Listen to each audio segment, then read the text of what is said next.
यदि आप लॉ पढ़ना चाहते हैं तो कहीं और क्यों जाना। हमारे ऐप को डाउनलोड करें और लॉ पढ़ें। नमस्ते सदावत्सले मातृभूमि। पिछले 2-3 दिनों से जिस प्रकार का भी प्रकरण भारत में चल रहा है, और 2-3 दिनों से मैं नहीं कहूँगा, लेकिन पिछले कुछ समय से जुडिशरी को या भारत के इंस्टीट्यूशंस को टारगेट करने की कोशिश की जा रही है। आपको याद होगा कि जेएनयू में जो नारे लगे थे, अफजल हम शर्मिंदा हैं, तेरे कातिल जिंदा हैं। तेरे कातिल कौन? तेरे कातिल सुप्रीम कोर्ट ने उनको फाइनल फांसी की सजा सुनाई थी, इसलिए तेरे कातिल जुडिशरी वाले। हमने पीछे देखा हर्ष मंदर ने किस प्रकार से स्टेटमेंट दिया था कि अब जुडिशरी पर विश्वास नहीं रहा, अब तो जमीन पर होगा। सीएए के प्रोटेस्ट के दौरान जो भारत में जिस प्रकार से भी जुडिशरी के ऊपर हमले किए गए कि अब हमें विश्वास इंस्टीट्यूशंस पर नहीं बचा है और अब हम जमीन पर लड़ाई लड़ेंगे। वो चाहे स्वरा भास्कर हों, चाहे कम्युनिस्ट लीडर्स हों, चाहे वो मुस्लिम लीडर्स हों, चाहे वो वैसी सैसी जैसे जितने भी इतने जो हरामखोर देश के हैं, वो सारे के सारे इंस्टीट्यूशंस पर हमले कर रहे थे। नरेंद्र मोदी का विरोध वो भारत का विरोध में कन्वर्ट हो गया, नरेंद्र मोदी का द्रोह देशद्रोह में कन्वर्ट हो गया। जो इंस्टीट्यूशन किसी भी हालत में अगर सरकार के पक्ष में कोई डिसीजन दे देगा, हिंदुओं के पक्ष में कोई डिसीजन दे देगा, राष्ट्र के पक्ष में कोई डिसीजन दे देगा, तो उस पर हमले होने लगे। वो चाहे सोशल मीडिया से हो रहे हों, लेकिन कुछ तो आम पब्लिक के में होने लगे। और अभी 2 दिन से तो हद हो गई।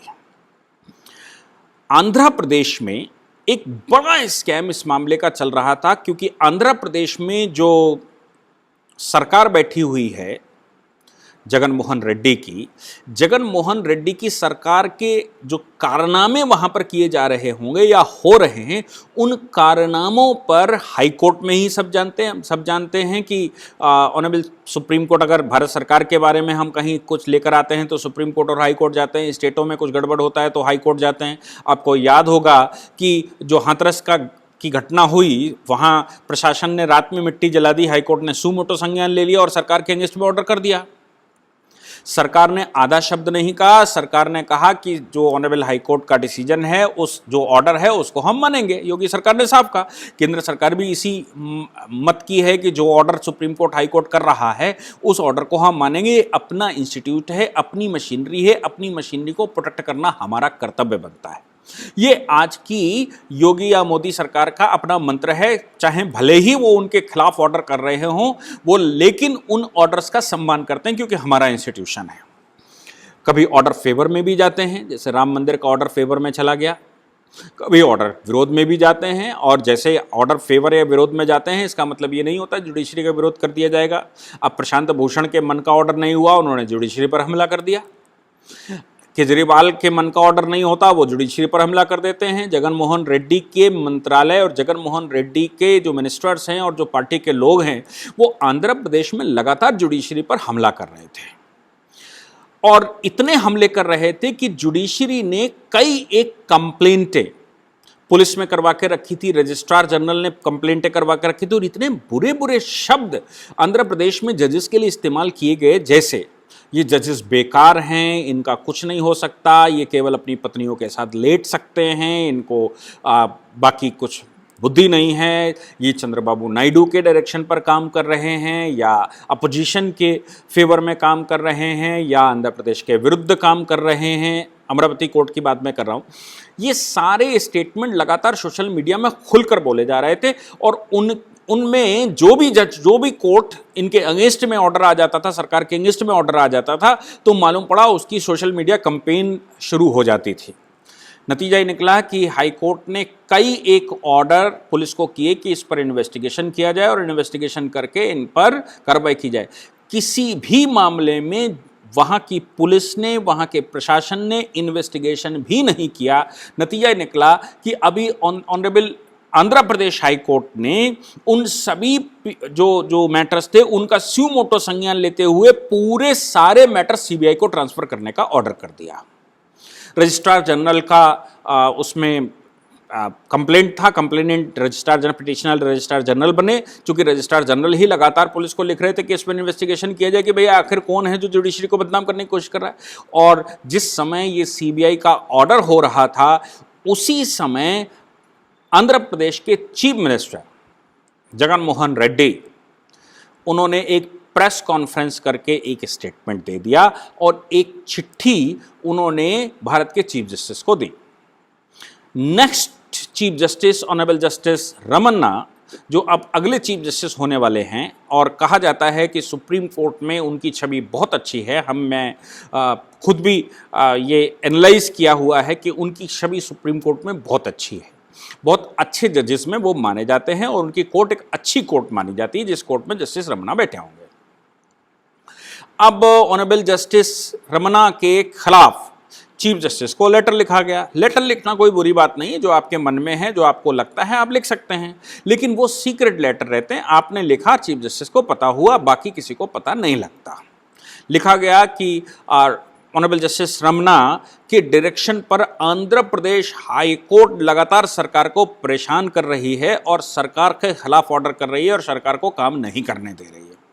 और ऑनरेबल जस्टिस रमन्ना भी खुद भी बहुत सारे मामलों में लिप्त हैं और वो सुप्रीम कोर्ट के चीफ जस्टिस होने लायक नहीं है, इसलिए इनकी दरख्वास्त है कि उनको सुप्रीम कोर्ट का चीफ जस्टिस न बनाया जाए।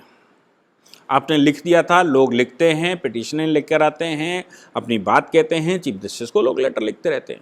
अगर आपके मन में था, आपने अपनी बात कह ली। अब चीफ जस्टिस की जिम्मेवारी बनती है, कोलेजियम की जिम्मेवारी बनती है कि वो तय करेगा वो क्या करना है। लेकिन जगन मोहन रेड्डी ने एक प्रेस कॉन्फ्रेंस करके भी कहा कि हमने ये कर दिया। इससे ज़्यादा दुखद, जैसे जस्टिस लोकुर आजकल बोल रहे हैं, और वो 4 जजेस रोड पर निकल कर आए थे ऑनरेबल जस्टिस दीपक मिश्रा के खिलाफ, वो भारत के लिए एक दुर्भाग्यपूर्ण स्थिति थी। उसके बाद आने वाले चीफ जस्टिस भी उसमें शामिल थे। हालांकि वो जब सीट पर बैठे तो उनकी बड़ी अच्छी छवि उन्होंने अपनी बनाई, लेकिन आज एक चीफ मिनिस्टर जो संवैधानिक पद पर बैठा हुआ है, वो आंध्र प्रदेश में हो रही क्रिटिसिज्म, एक इंस्टीट्यूशन को बर्बाद करने की साजिश को वो बल देता है और चीफ मिनिस्टर लिखता है, चीफ मिनिस्टर स्टेटमेंट देता है पब्लिक में। मुझे लगता है इससे बड़ा दुर्भाग्य कुछ नहीं हो सकता। इसीलिए सुप्रीम कोर्ट में कुछ PILs चली गई। सुप्रीम कोर्ट ने स्वयं संज्ञान लिया उस मामले का PILs पर, और सुप्रीम कोर्ट में मामला गया। इसको कंटेम्प्ट कहा जाए कि ना कहा जाए, एब्सोल्युटली ये कंटेम्प्ट है। दिल्ली बार एसोसिएशन ने इसको क्रिटिसाइज किया है, एडवोकेट ऑन रिकॉर्ड एसोसिएशन में सुप्रीम कोर्ट ने इसको रिकॉग्नाइज किया है। मुझे अभी सूचना कुछ मिली है कि SCBA ने भी कुछ इस प्रकार का किया है, हालांकि मुझे कंफर्म सूचना नहीं है।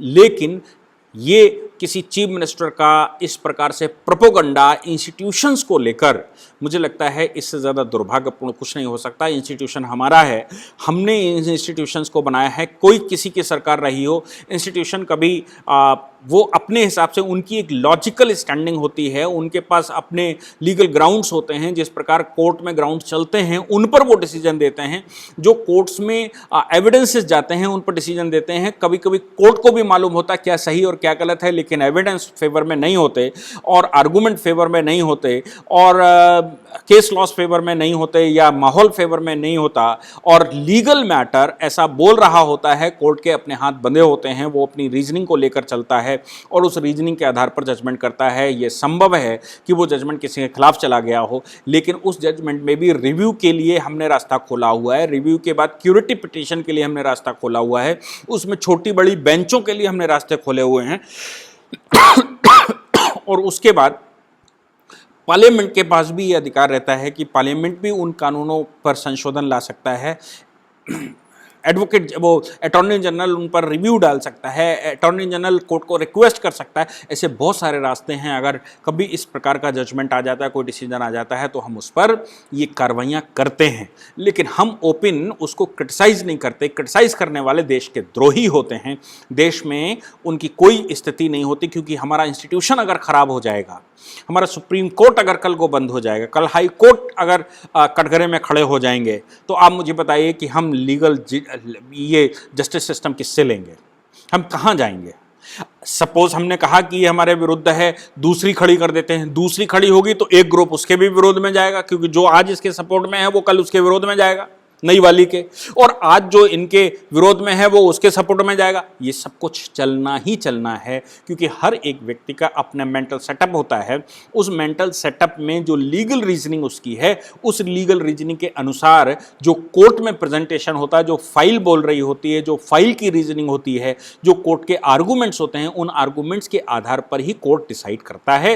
कोर्ट कभी अपने मन से डिसाइड नहीं करता, और डिसाइड करने के साथ साथ वो रीजंस लिखता है कि वो ऐसा डिसीजन क्यों दे रहा है। अगर आप उस रीजन से सहमत नहीं हैं तो दूसरे रास्ते भी हैं, उन रास्तों पर जा सकते हैं, लेकिन कोर्ट को कंटेम्प्ट करके, कोर्ट को कटघरे में खड़ा करके इस हमारे देश का भला होने वाला नहीं है। मुझे लगता है कि जगन मोहन रेड्डी के खिलाफ जो कंटेम्प्ट पिटीशनें आई हैं उस पर कड़ाई से संज्ञान लेना चाहिए, और ऐसे चीफ मिनिस्टर जिनकी पूरी कैबिनेट खुले रूप से बोल रही हो, उनकी पार्टी बोल रही हो, इन पार्टियों को इनएलिजिबल, चुनाव के लिए भी इनएलिजिबल घोषित कर देना चाहिए।